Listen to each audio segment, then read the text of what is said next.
I like what Zig Ziglar says. He said, fear is false evidence appearing real. That is an illusion that we create in our mind. It is a state of mind that can be changed. So let's look at how we can begin to take some steps to restructure that fear, to begin to expand our visions of ourselves, to begin to increase our self-esteem. Webster said that self-esteem means confidence and satisfaction in oneself. Look at your life right now. Whatever you've done up to this point in time, your life is working. Whatever you have produced, it came out of you as a result of the kind of person that you have become. It's a result of your choices. It's a result of your consciousness. Now you have to ask yourself, are you satisfied with what you have produced? Is this what you want? Would you like for things to be better than this? Do you believe that you deserve better than this? Or are you content? This is it. You don't have to do anything else. That you've already resigned yourself in life and say, well, I'm happy. I'm not starving like the people in Calcutta. Are you allowing yourself to get off the hook like that? Or do you believe somewhere in the back of your mind or in your heart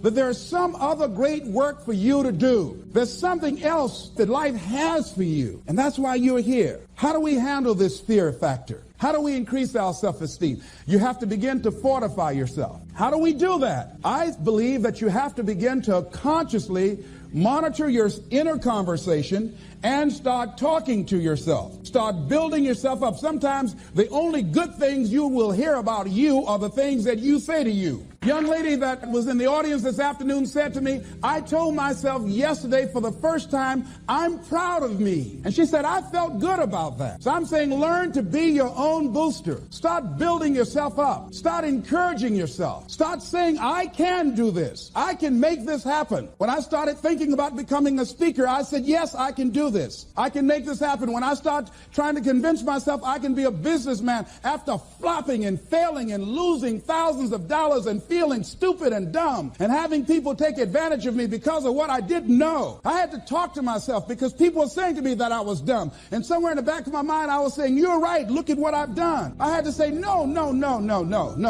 Les. Hey, come on, man. Get yourself together. You can handle this. You just haven't figured it out yet. It's all right. This is your training period. This is the tuition you have to pay for what you don't know. You can do this. Other people have done it. It doesn't take an Einstein. Get you some people that can teach you some stuff that you don't know. Get you some people that have done it successfully and learn from them. Take some seminars, workshops, read some books on how to manage a business. Change the way you see yourself and begin to tend to the personal details. Understand that nobody's going to take care of your business better than you. And when I start changing that kind of mindset of beating myself up because of my mistakes and start looking at the possibility of my doing better, of my making the adjustment that would enable me to do what I want to do successfully, things begin to change. And I'm saying, stop beating up on yourself. You do it. I know you do it. I've done it. It's a natural inclination for us to put ourselves down. See, we are born negative, I think, in a negative consciousness because we live in a negative world. So you don't have to teach children to lie. They'll lie automatically. Did you wet in your pants? No, I did not. Well, what is that? I don't know. You don't have to encourage kids to misbehave. They will do it by themselves. You don't have to encourage them to do the wrong thing. They will do it automatically. You have to correct their behavior. So I'm saying that we have to work through the challenges of life in learning how to begin to work to fortify ourselves. Repeat after me, please. I can live my dream. I can find my purpose in life. And live my purpose. I deserve more from myself. I deserve more from life.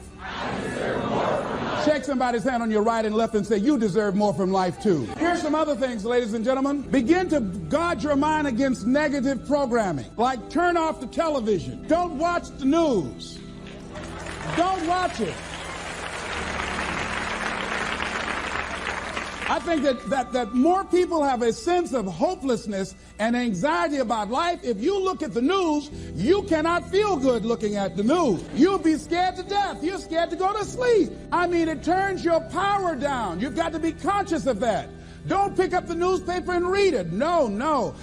Just try this. Just experiment with yourself. Now, if your job depends upon you knowing certain things, let somebody tell you just about those things. But start filtering the stuff you allow to come in your mind. You know that song you used to say, don't let nobody bring you no bad news. I tell my staff, look here, don't tell me any bad news while I'm on the road. Let me handle it tomorrow. I don't like anybody to tell me any bad news at night before I go to sleep. I can't do anything about it anyhow. Why let me go to sleep with that on my consciousness? No, and my staff, they know that. Say, let it wait till tomorrow. And I have a period of time. Tell me bad news between 10 o'clock and 12 noon. After I prayed and meditated and read my books, I'm fortified. I'm ready to handle it. I deal with them and I'm out of there and I'm going on to something else. So you've got to guard the kinds of things that you put in your mind. See, if you don't program your mind will be programmed, because human beings are goal-oriented. That's why we die of broken hearts early. That's why we're running through life to early grades. We're going through life, ladies and gentlemen, and I think that Henry David Thoreau said that most men live in quiet desperation. Most of us go through life running scared. Larry DeAndre, who I think is going to be one of the greatest motivational speakers around today, told me a true story of a friend of his, that every day when he came home from school, when he would get to a certain block in his neighborhood, there was a neighborhood dog that would chase him. And that dog would start after him barking. Boy, he would run, just running from that dog every day. Finally, he just got tired of that dog chasing him every day. He said, this dog come around here today, I'm going to take a brick or something and bust him in the head.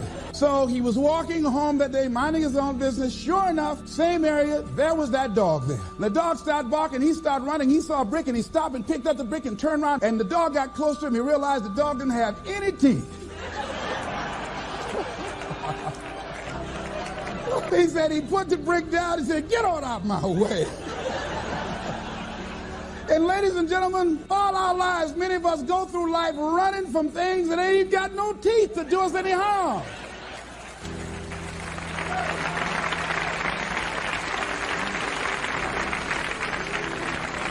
Haven't you been afraid to do something, and then after you did it, you say, whoa, if I'd known it was this easy, I would have done it before. Haven't you ever had that experience? Raise your hand. Absolutely. So we created this in our minds, false evidence appearing real. We made it real in our minds. That's why Churchill said there's nothing to fear but fear itself. That's the destructive monster. So turn off things that can contribute to your fear. Turn a deaf ear to people that all they can do is talk about how negative things are because they have bought into the consciousness of the world. Start attending workshops, seminars, listening to tapes on a daily basis to begin to recondition your mind, to retrain your thinking. Faith comes by what? Hearing and hearing and hearing. Listen to things that can empower you, that can enable you to create a new reality for yourself, and a new life for yourself.